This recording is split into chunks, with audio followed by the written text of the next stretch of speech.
Hey, what's up everybody? Justin here from Muddy River Outdoors. Today I hit a milestone that has taken me way longer to hit than I was hoping to. I got my thousandth view on my very first YouTube video. That video was about this right here, the pusher fan that I built for my boat to go bow fishing with. I probably posted it roughly 6 months ago, finally hit 1,000 views. When I posted that video, my intention was to come back around and do a video on how I actually built this pusher fan. It's got the most attention. People seem to be most interested in this right here. So this video is going to be about the nuts and bolts of how I built this thing. Hopefully I'll have some pictures, and I'm also going to do some drawings of things that I can't actually get in and show you. So I'll get right back with you. Alright, so the first thing that I started with when I started to build this fan was this platform right here. This platform was originally a back bow fishing deck for my boat.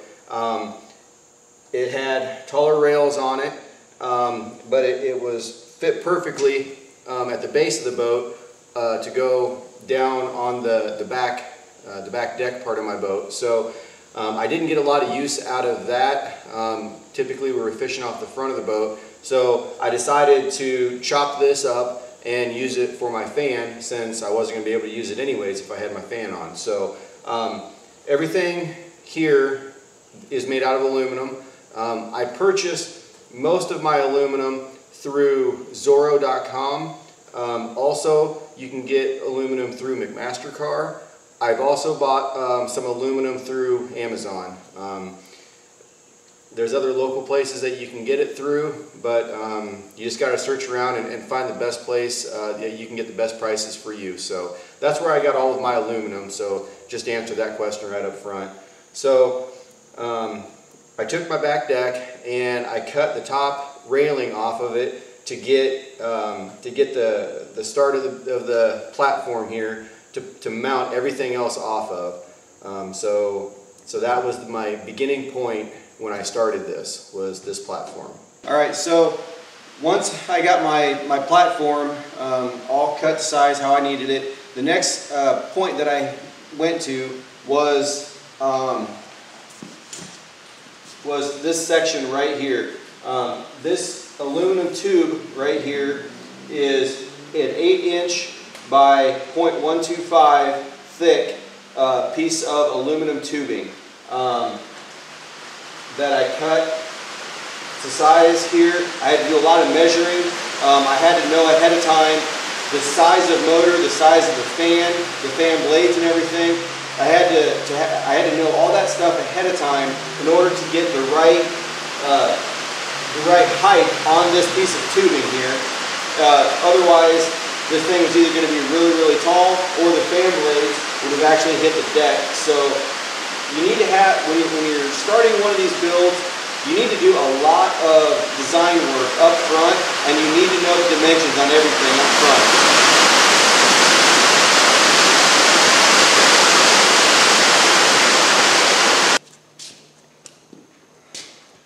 Alright guys, well, sorry about that. Had a sudden rainstorm start up and made it really hard for you guys to hear me, so cut out for just a minute.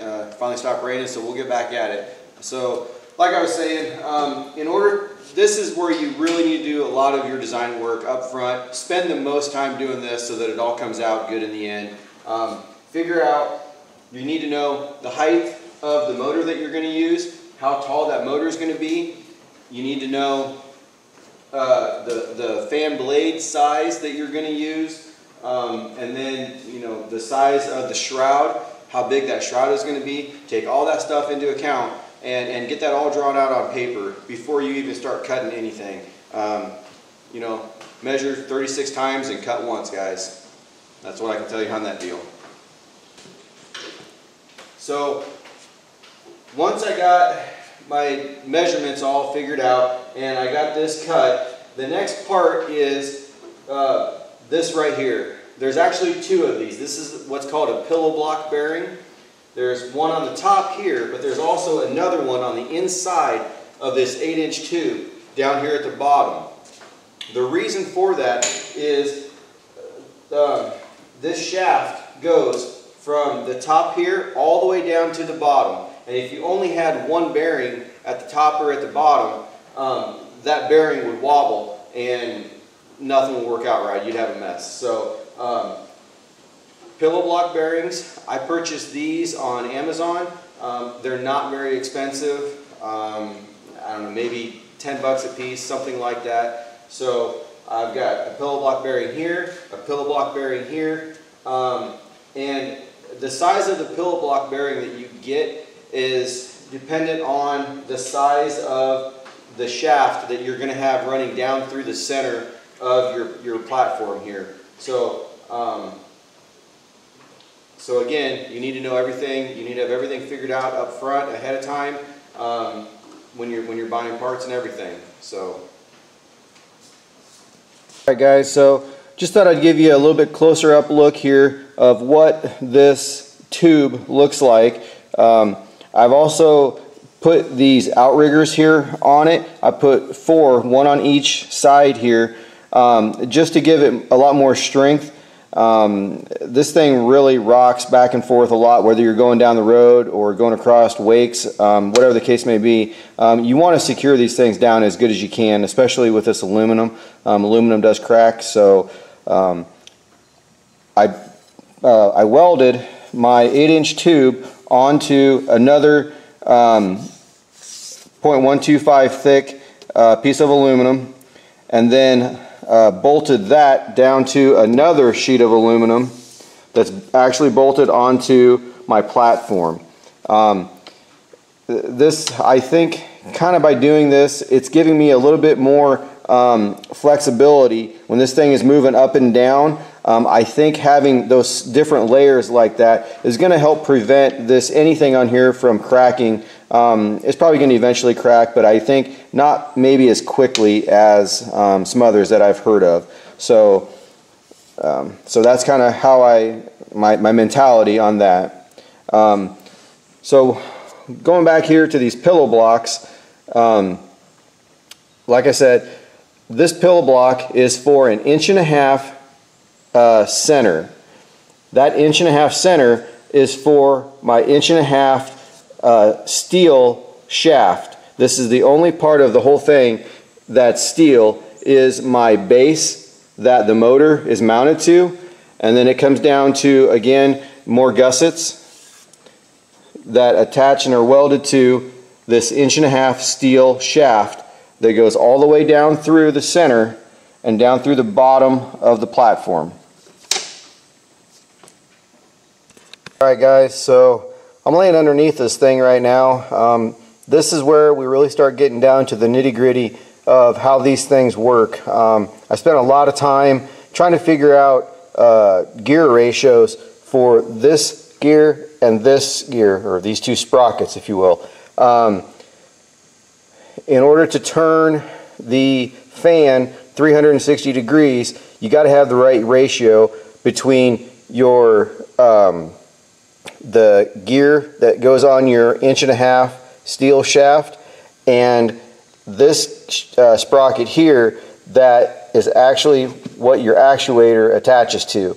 So in order to make that happen on this boat, this is a 18 tooth sprocket.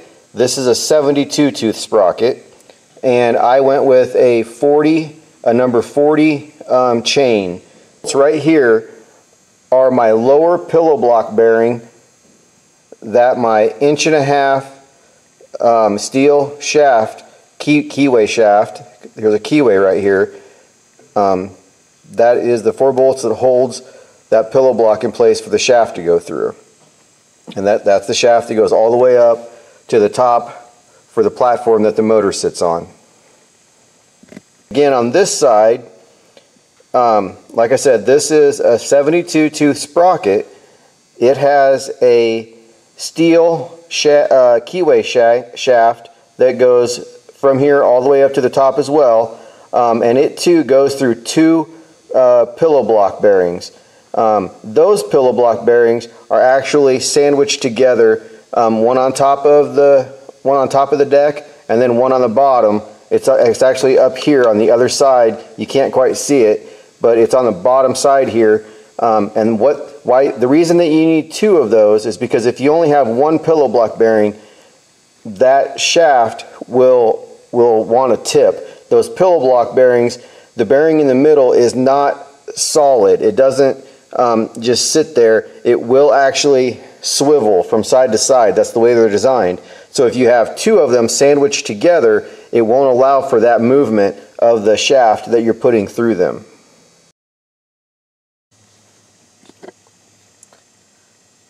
So there are some other things that I had to purchase from custom shops. This right here is one of them. This is a custom built push-pull cable. It was made by a company called CustomControlCables.com. So this right here was a spendy little item. You also have to get a custom throttle cable for the motor. I also got that from CustomControlCables.com. They are great people to work with, and they make really, really good products, but they are expensive. So what you've got is you've got a push-pull shaft here, and all it comes with is a threaded end. You have to buy the rest of your ends here. I bought this stuff here at my local hardware store that connects to my sprocket. And then also one other thing that I'd like to point out about this connection right here, if you change where this is connected, like if you come closer to the center or further out away, that changes the throw on this cable, how far this cable pushes this sprocket side to side, and by doing so it will change how far that motor spins one way or the other. So you might also have to mess with this attachment point in this way to get the desired throw that you're looking for. Again, this is actually a push-pull cable, and this is just one way to control the motor, the fan spinning. The other way to do it is an electric actuator. I chose to go with this because you can feel where the motor is at instead of having to look back all the time. If you have an electric actuator, you really don't know where that fan is pointing, and so you're constantly looking back. With this setup here, you have a control arm up on the Bowfishing deck, and you can push the control arm forward or backwards or side to side, however you choose to set it up, and that's how you control the fan direction. And you can learn to feel where that fan's at by the position that control arm is in versus the electric actuator. Now, with that said, I'm not gonna lie, it does push a little bit hard. There are times when I actually have to use two hands. If I've been out all night and getting a little tired, sometimes you even have to use two hands to push this thing around. But I really don't have to look back a whole lot after I've been using it for a while and I've got used to it. But there is a drawback also, that if it's windy out, it's almost impossible to control this thing. That wind puts so much pressure on the fan that you fight it all night long. Where I've heard the electric actuator type control, you don't have that because it's more of a solid mounted control system. So there's pros and cons to both. I'm actually thinking about switching over to the electric actuator just to give it a try and see if I like it better, but for now, this is the method that I went with. Alright guys, so one last thing that I'd like to say about these custom cables is when you order these, you're going to have to order them specifically to your boat and to your fan design. So again, measure, figure out exactly how long you need these to be. I actually made these a little bit too long. I did that on purpose.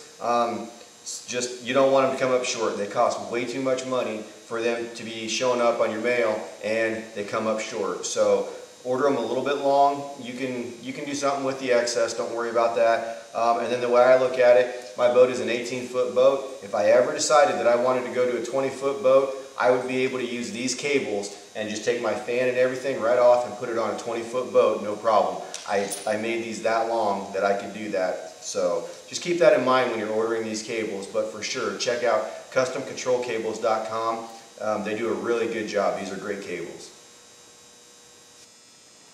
Alright, so here is the pillow block bearing that is on top of the 72 tooth sprocket that's underneath.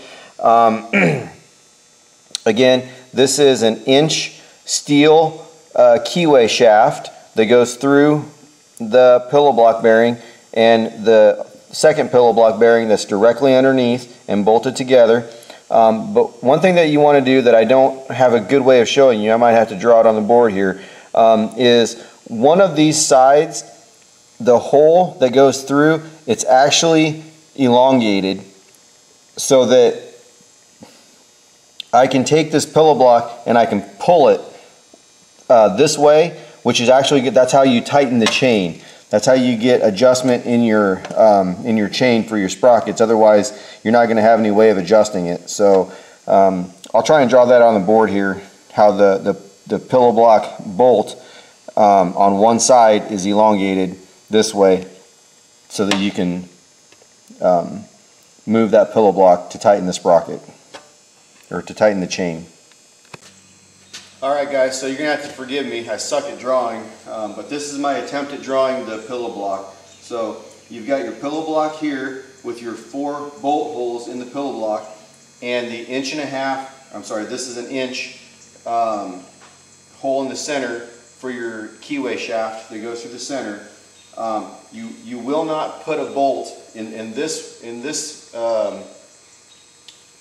pillow block here. You will not put a bolt in either one of these, because you want this whole thing to be able to swivel like this. And in order to do that, you put one bolt here. Up here, you'll put your other bolt, but like I said, the hole that you drill through right here, you need to elongate that hole. And it really doesn't matter. It's up to you how much adjustment you need. The bigger or the longer you make that hole, the more adjustment you're going to have on that chain of sprocket. So this is how you're going to want to build that part of your control system. Alright guys, so let's get down to the one thing that everybody wants to know about is the motor. What motor to put on one of these. I went with a Kohler 27 horse horizontal shaft motor.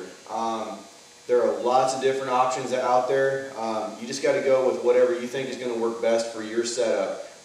My boat isn't huge. I don't have a lot of weight. Like I said, it's only an 18-foot boat, so I didn't need the biggest motor with the biggest thrust out there. I think this motor right here is a nice mid-range motor. So there's lots of places that you can buy them. I bought mine online. I bought this motor from a company called Repower. Repower.com, and they've got all kinds of lawnmower motors. Basically, I just called them up and I told them exactly what I wanted, and they shipped it right out to me. There was options, there was all kinds of options. They went through all those with me. Those guys were, again, great to work with, so I would highly recommend getting a hold of Repower and seeing if they can hook you up with the motor that you're looking for. Again, this one specifically is a Kohler CH740. It's a 27 horsepower motor. Alright, so at this point we've got our deck, we've got our riser tube, we've got all of our pillow blocks, we've got our control cables, we've got our sprockets, everything, we've got our motor. Now we need to push this thing with a propeller. So again, there are lots of options out there. I chose to go with this setup right here. This is a gear reduction setup. I got this gear reduction from LoneStarHovercraft.com. I just called up Lone Star and I told them what I was building, that I was building a pusher fan bow fishing boat. They knew exactly what I was doing. They knew exactly what I wanted. Told them the size of my boat, and they sent me what I needed. So this is a gear reduction system. You can also go direct drive. Some guys go direct drive, some guys go gear reduction. I can't speak intelligently to one way or the other. I went with this because this is basically what a buddy of mine had, and it worked well, so I went with that. I would recommend do your own research and figure out what's best for you. Don't take my word for it. So,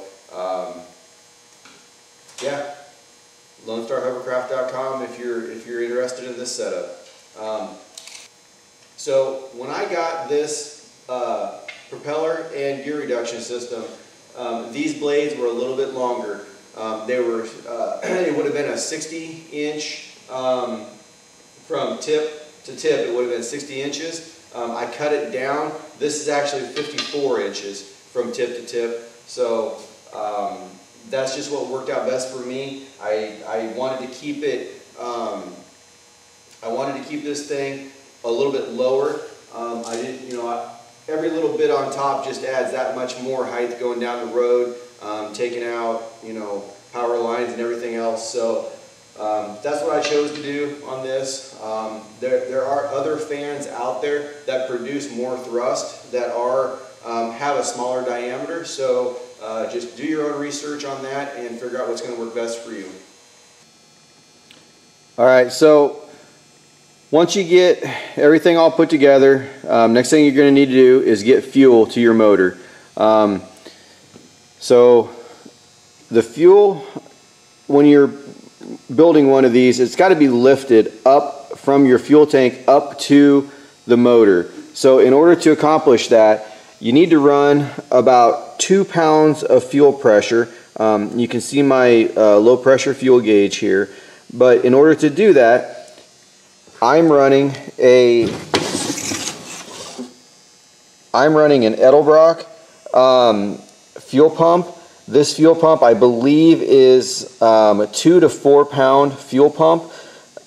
So I looked online. There's lots of really cheap fuel pumps out there. I would not recommend buying one of those cheap ones. Get yourself an Edelbrock. I wouldn't go with anything else. This is the best fuel pump that I found on the market, and I actually bought this at O'Reilly's. You can find these online, so stick with one of these fuel pumps. Now, with that being said, there's a lot of times that I'll forget to turn this thing on. I've actually got a switch on my Bowfishing deck to turn this on and off, just in case when the motor, when you stop the motor, you don't want this fuel pump to continuously run. And so I put a switch up on the Bowfishing deck that allows me to turn this thing on and off as I see needed. There's times I forget to turn it back on, and it will run for quite a while without that being on there. But every once in a while when I do that, you'll notice you'll start losing power, or it'll start cutting out a little bit. Reach down, flip that switch, and you're back in business. So so that's what the fuel system kind of looks like on one of these. Alright, so now that you've got pretty much everything put together back on the deck, the next thing you're going to want to do is you're going to want to build yourself a control stick up on the Bowfishing deck. I have seen some wild control arms built out there. I wasn't that ambitious. This is what mine looks like. I did build, this is my throttle control right here. I did build this whole assembly myself. I did the whole thing. This was just a big chunk of aluminum. I cut it all out, and I made a adjustment. It's got an adjustment screw to adjust the throttle cable. The throttle cable comes from the motor, comes up through the bottom of the deck. It comes up here, and then this is where the throttle cable has the adjustment attachment, and then the cable, the metal part of the cable comes out and attaches up here onto my throttle lever. So so yeah, that's what my setup looks like. So on my control arm here, I did build a box. On top of my box here, this is the key. This is where I put my key to turn the motor on and off. This right here, this switch, is for my fuel pump. Like I said, whenever I want to turn the motor off, I can reach down and I can turn that fuel pump off so that I'm not sending fuel pressure to the motor while the motor is off, and then just turn the motor back on, hit the fuel pump, and you're back in business. These two switches down here that I put on there, those are just for lights. I've got lights around my fan shroud, and then I've also got lights on my bow fishing deck itself. So that's what these two switches are for. It's just for lights. Alright, so now that I've talked about the control arm, the throttle, just kind of the master switch box, the really important part of all of this is actually on the underside of this, where it all connects to the platform and to the cables themselves. So I'm going to walk around here to the other side and kind of show you what that looks like. Alright, so on the underside here, you've got your control arm shaft that's coming all the way down through the bottom, and then this arm right here that comes off of that I've got also welded in with gussets. This is my control cable that controls the fan movement from side to side. Just like on the back, that control cable, that control push-pull cable, you have to have a bracket that cable mounts to, and then it has the arm that comes off and it comes all the way up and then attaches to your push-pull arm. So this setup right here is kind of tricky. This right here does have to be at kind of a weird angle, and it needs to have some weird stuff kind of ground into it. Again, this is one of those things that is just going to be kind of trial and error, doing some measuring. I think I put this on here 2 or 3 different times. I built one, put it on here, and ended up cutting it off because it didn't work quite right, didn't have quite the right angle, and just whatever. So this is what mine looks like, what it ended up looking like. But then this control arm also has to be attached to pillow block bearings. This is another style of pillow block bearing. I can't remember what the name of this is, but again, I think I bought these on Amazon. These are super cheap. They're not very expensive. So you need 2 pillow block bearings, and then the shaft that goes through the middle of all of it, that is an inch shaft. That's the same size as the shaft that I used on the back platform for the fan, for the 72 tooth sprocket for the pillow blocks that hold all that together. So you can use the same shaft, the same keyway shaft for this as you did for that. So then on my control arm, I just welded on these tabs here that the keyway shaft goes through, and then there are some spacers here.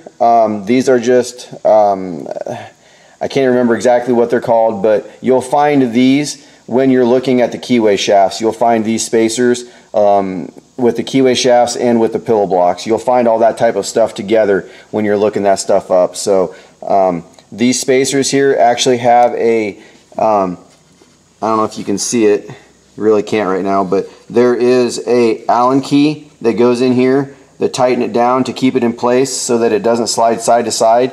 So that is how I get rid of the side to side movement on this mechanism here. So that right there is one of the things that I struggled with, that I was really looking for guidance on when I was building this. I just wasn't able to find a whole lot. If you go to bowfishingcountry.com and look up White River Rambo, he does have a really good blog about him building his pusher fan. That's where I got 90% of the help, was from that blog that White River Rambo did. And he did have some good pictures of this assembly right here, so that helped me. So please check out White River Rambo on Bowfishing Country, and that blog will help you out a ton. Go. Alright, so once you get your motor, you get your prop system, whatever you decide to go with, you get all that set up, the next thing you're going to be ready for is one of the coolest features of these that everybody spends a lot of time on is your fan shroud. Obviously this thing is going to be big, it's going to weigh a lot, so you really need to look at making this thing out of aluminum. I've seen some guys make it out of steel, but for me, I made mine out of aluminum. I bought all of the aluminum for this off of Zorro.com. Again, like I said, Zorro.com is a really good place to get your aluminum, so check them out. But I made this thing, and it took a long time. It was painstaking. By the time I was getting towards the end, I just wanted it done. It's not perfect, it's not the best. Some guys get really elaborate. They got some really cool ones out there. But I think mine didn't turn out too bad. I put the mesh in here, and I also do have LED lights that run around the inside. These are orange LED lights. I'll post some pictures of that. I'm not going to be able to turn them on right now because I don't have it hooked up to a battery, but it looks pretty cool in the dark. The only thing, I don't have any mesh up here at the top, just simply because I didn't think it was necessary. When this thing is on the boat, this is so high above anybody that there's really not going to be any danger of anybody sticking their hand up in this area. And like I said, honestly, by the time I was to this point, I just wanted it done. So I don't think it looks bad. It's not the best in the world, but it gets the job done. So that's the main thing. Go. Got it? Yeah. Okay. Alright guys, well, I think I pretty much went over the majority of the stuff here. There is all kinds of little odds and ends I'm sure that I missed. As you're going through building this, you're going to have a ton of questions that I didn't cover. Please feel free to hit me up on, message me on this video, or hit me up on Facebook. You can check me out there, and I'll be happy to answer whatever questions I can. I probably spent, I don't know, 3 months or so building this thing. We just kind of built it over the winter is what it was. It was just a winter project. I know some guys kick them out a lot quicker than that, but I just took my time and asked a bunch of guys a bunch of questions. I know I annoyed the hell out of a couple of different guys because I didn't even know where to start. So yeah, feel free to annoy the hell out of me if you have to. I'd be happy to help whoever I can. But like I said in the beginning of this video, this fan was my very first video that I ever put on YouTube when I had it done and put it on my boat and had taken it out for the first time. Like I said, that video finally hit 1,000 views. Finally. I know that's a small accomplishment, but for a new YouTuber, it's kind of cool. So I felt that I wanted to go full circle, come back and actually show how I built it. And I also think that it'll help a lot of guys out. I know that when I was building this, I was on YouTube a lot. I was looking for this type of a video, and I just didn't find any. There was a couple teaser videos where they said it was a pusher fan build, but they never actually showed really building anything. They never showed any nuts and bolts of it. So I really hope that this video can answer some of those questions for somebody else that I was looking for. So again, guys, as always, I appreciate all the views. And if you guys could just go ahead and share with all of your other friends, and subscriptions are always appreciated. So thanks for watching, guys, and I'll catch you next time.